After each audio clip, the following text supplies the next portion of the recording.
2019 புல்வாமா கூட அதில் ஒரு லாஜிக் இருந்தது. ராணுவ வீரர்களை அட்டாக் பண்ணாங்க. ராணுவ வீரர்களை அட்டாக் பண்ணாங்க.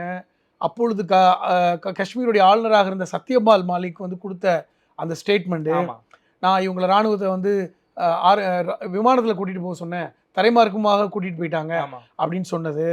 அதே மாதிரி பார்த்திங்கன்னா அந்த புல்வாமா தாக்குதலில் நாங்கள் தான் செய்தோம் என்று அந்த பாகிஸ்தான் இருக்கின்ற தீவிரவாத அமைப்பு சொன்னது. அப்பொழுது ஏன் வந்து போர் செய்யலைங்கிற ஒரு கேள்வி வருதுல. இப்போ யார் செஞ்சாங்கன்னு தெரியாத போது நீங்கள் குதிக்கிறீங்க. நாங்கள் தான் செஞ்சோன்னு ஒரு தீவிரவாத அமைப்பு பாகிஸ்தானை சார்ந்தவங்க சொல்லும் பொழுது ஏன் யுத்தம் செய்யவில்லை என்கிற கேள்வியும் இருக்குது. அப்பொழுது ஏன் 2019 யுத்தம் செய்யலை? அப்போ தேர்தல். இன்னும் சொல்லப்போனால் 2019 பிப்ரவரி 14 அந்த புல்வாமா, ஏப்ரல் மேலே தேர்தல். மேலே நீங்கள் வந்து பெரும்பாரியான வெற்றி பெற்றீங்களே, அப்பொழுது ஏன் யுத்தம் செய்யலை? பெரும்பாரியான வெற்றி 2019 பாஜக அரசு அமைச்சாங்க. அப்பொழுது ஏன் ஒரு யுத்தத்தை செய்யலைங்கிற கேள்வி இன்னைக்கு யாருன்னே தெரியல. இதை உள்ள இருக்கவங்க சப்போர்ட் பண்ணாங்களா? அது யார் சப்போர்ட்? இப்போ நீங்கள் சொல்கிறீங்க காஷ்மீரில் இருக்கின்ற உள்ளூர் மக்கள் சப்போர்ட் பண்ணாங்கன்னா, யார் சப்போர்ட் பண்ணான்? அவன் எங்கேருந்து வெளியே வந்தான்? அவன் வீடு எங்கே இருக்குது? இந்த கேள்வி இருக்குல்ல. ஏன்னா அது நான் மறைக்கப்படக்கூடிய இடமா? அவனை கண்டுபிடிங்க.